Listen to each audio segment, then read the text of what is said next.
Taste the Daily.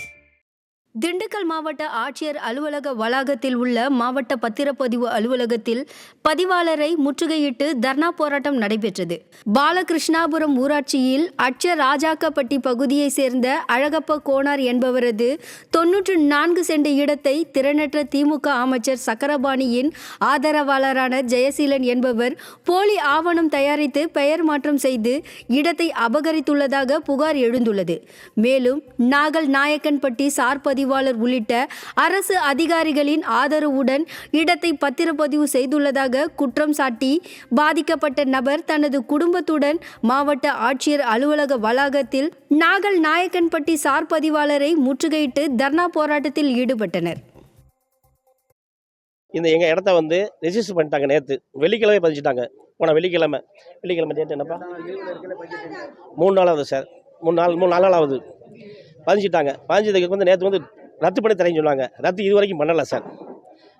இப்போ யார் பேரில் பார்த்தீங்கன்னா அமைச்சர் சக்கரபாணியோட மச்சனோட கூட இருக்கிற ஒரு துளசிங்கிற ஒரு பினாமி ஜெய்சீலன் அவர் பேரில் ரெக்கார்டை பதிஞ்சு வச்சுருக்காங்க. நாங்கள் இதை கேட்க போனதுக்கு உனக்கு அப்படி தெரியுமா இப்படி தெரியுமா அப்படின்னு எங்களை அடிக்க வர்றாங்க, வெட்ட வர்றாங்க, குத்த வர்றாங்க. விருதுநகர் மாவட்டம் ஸ்ரீவில்லிபுத்தூரில் புதிதாக அமைக்கப்பட உள்ள கழிவுநீர் சுத்திகரிப்பு நிலையத்தால் பாதிப்பு ஏற்படும் என கூறி நகராட்சி அலுவலகத்தை பொதுமக்கள் முற்றுகையிட்டனர். மடவர் வளாகம் பகுதியில் கழிவுநீர் சுத்திகரிப்பு நிலையம் ஸ்டாலின் அரசின் நகராட்சி சார்பில் அமைக்கப்பட உள்ளது.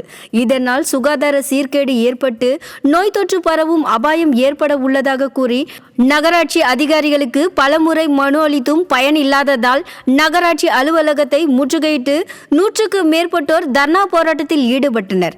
திறனற்ற ஸ்டாலின் அரசு பொதுமக்களின் நலனில் அக்கறையின்றி செயல்படுவதாக குற்றம் சாட்டுகின்றனர். நாகை மாவட்டம் வேதாரண்யம் அருகே இருசக்கர வாகனம் மீது சரக்கு வாகனம் மோதிய விபத்தில் 2 பரிதாபமாக உயிரிழந்தனர். வேதாரண்யம் ஏரிமேல் கரையை சேர்ந்த ராணுவ வீரரான பாலமுருகன் மற்றும் கீழ சேதுராஸ்தாவை சேர்ந்த கார்த்தி ஆகிய இருவரும் இருசக்கர வாகனத்தில் வேதாரண்யம் நோக்கி வந்து கொண்டிருந்தனர். அப்போது தேத்தாக்குடி பொதுரோடு அருகே எதிரே வந்த சரக்கு வாகனம் மோதியதில் இருவரும் சம்பவ இடத்திலேயே பரிதாபமாக உயிரிழந்தனர். இதையடுத்து இருவரின் உடல்களும் மீட்கப்பட்டு பிரேத பரிசோதனைக்காக அனுப்பி வைக்கப்பட்டது.